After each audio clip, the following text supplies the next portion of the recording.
In last lecture, we have started our seventh chapter, that is the lenses. What are the lenses and what are the type of lenses we have seen in the last lecture, and the different concepts used in the lens.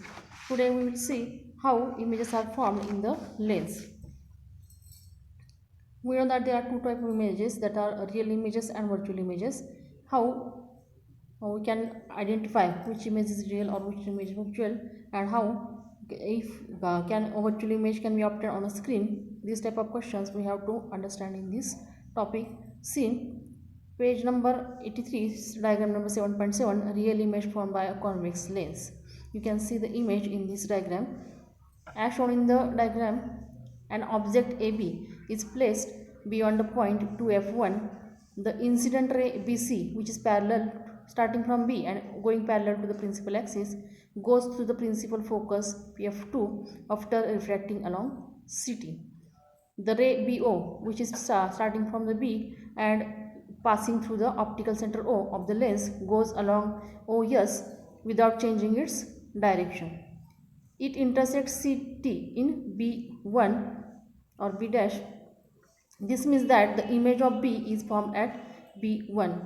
As A is situated on the principal axis, its image will also on the principal axis, and it is located on the principal axis at A1, vertically above the B1. Thus A1 B1 will be the image of AB formed by the lens. So we learn that if an object is placed beyond F2, F1, the image will be formed between F2 and 2F2. It is real, inverted, and its size is smaller than that of the object. You can see the image in the diagram 7.7. It is real, inverted, and its size is smaller than the object.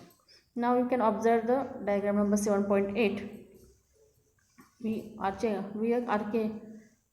changing the distance of the image object from the lens, and how image distance also differentiated we have to understand in this table. See diagram number 7.8.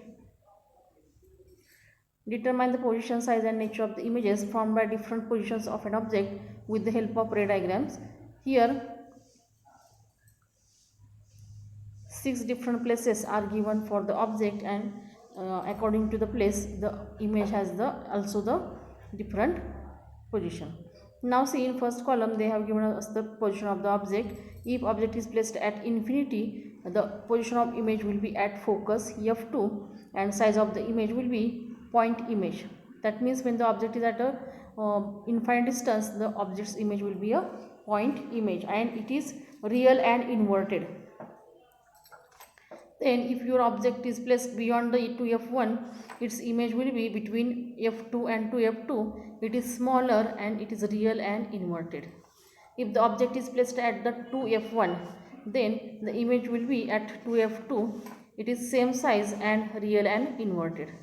If the object is placed in between F1 and 2F1, then the image will be beyond the 2F2 and it is larger than the object, and it is real and inverted. If the object is at focus F1, then the image will be at infinity. It is very large and real and inverted. And if object is between F1 and O, then position of the image will be on the same side of the lens as the object. It is very large, virtual and erect. The sixth type of image is shown in the diagram 7.8. That is the if object is placed in between the F1 and O optical center, then the image will be on the same side of the object. You can see in the diagram it is very large than the object, and its nature will be it is virtual and erect. You can see the difference between 7.7 figures and 7.8 figure, how real image is formed and how virtual image is formed. It is a nature of this image. That means when we put the object in front of the convex lens at different positions, we find position of the images as shown in the table. Now we have to see the images formed by the concave lens. We can obtain the images obtained by the concave lens using the following rules.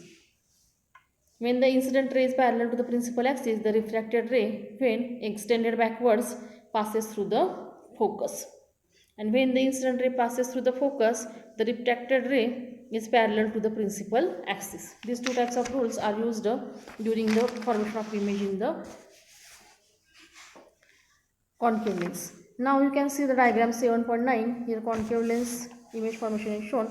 As shown in the diagram, object PQ is placed between f1 and 2f1 in front of the concave lens. The incident ray PA starting from point P going parallel to the principal axis goes along the AD. After refraction, if AD is extended backwards, it appears to come from the f1. The incident ray PO starting from P and passing through the O goes along the same direction. After refraction, PO intersects the extended ray AF1 at P1, that is P1 is the image of P. As the point Q is on the principal axis, the image is formed along the axis at the point Q1 directly below the P1. Thus P1 Q1 is the image of the PQ, and the image formed by a concave lens is always virtual, erect and smaller than the object. That means in concave lens there is a nature of the image is always erect, it is virtual and smaller than the object. Now you can see how position of the object affects the position of the image. If the object is at the infinity, then the image position will be at the first focus f1, size of the image will be point image, and the nature of the image will be virtual and erect. If position of the object will be anywhere between the optical center O and infinity, then position of the image will be between optical center and focus f1, size of the image will be small and it is virtual and erect. Thus we can find the images of concave and convex lens. When we change the position of the object, the image position also get changed, and we find this type of images in these lenses. Now we have to see sign conventions. According to Cartesian sign conventions in lenses, we have to see here. They are show us the diagram 7.10 Cartesian sign convention. We have to learn this Cartesian sign conventions. According to Cartesian sign convention, the optical center O is taken to be the origin. The principal axis is the x-axis of the frame of reference. The sign convention are as follows. The object is always placed on the left side of the lens. All distances parallel to the principal axis are measured from the optical center. The distance measured to the right of O are taken to be positive, while those measured to the left are taken to be negative. Distances perpendicular to the principal axis and above it are taken to be positive, and distances perpendicular to the principal axis and below it are taken to be negative. The focal length of a convex lens is positive, while that of a concave lens is negative. These sign conventions are used in the lenses. Then we have to see the lens formula. What is the lens formula? The formula showing the relation between distance of the object, that is the denoted by small u, distance of the image small v, and the focal length, that is the small f, is called as the lens formula. This formula shows the relation between these factors. The formula is 1 upon v minus 1 upon u is equal to 1 upon f, and this formula is same for all spherical lenses and any distance of the object from the lens. It is however necessary to use the sign conventions properly. This is the lens formula. Here we have studied today the different images found by the lenses, that is a concave lens and convex lens, how the distance of image object appears the distance of image from the lens, and then we see different types of image formed by the convex lens and its position and its size and nature of the image. Then we have seen the images formed by the concave lens, which rulers are used here, and how images are formed there. Then we have studied the Cartesian sign convention and lens formula. All these points you have to read properly and then write down the Cartesian sign convention in your notebook and the lens formula, and try to draw image of the object as shown in the table on page number 83, and see the size and nature of the image will be same as shown in the table. Here we will stop today. Thank you.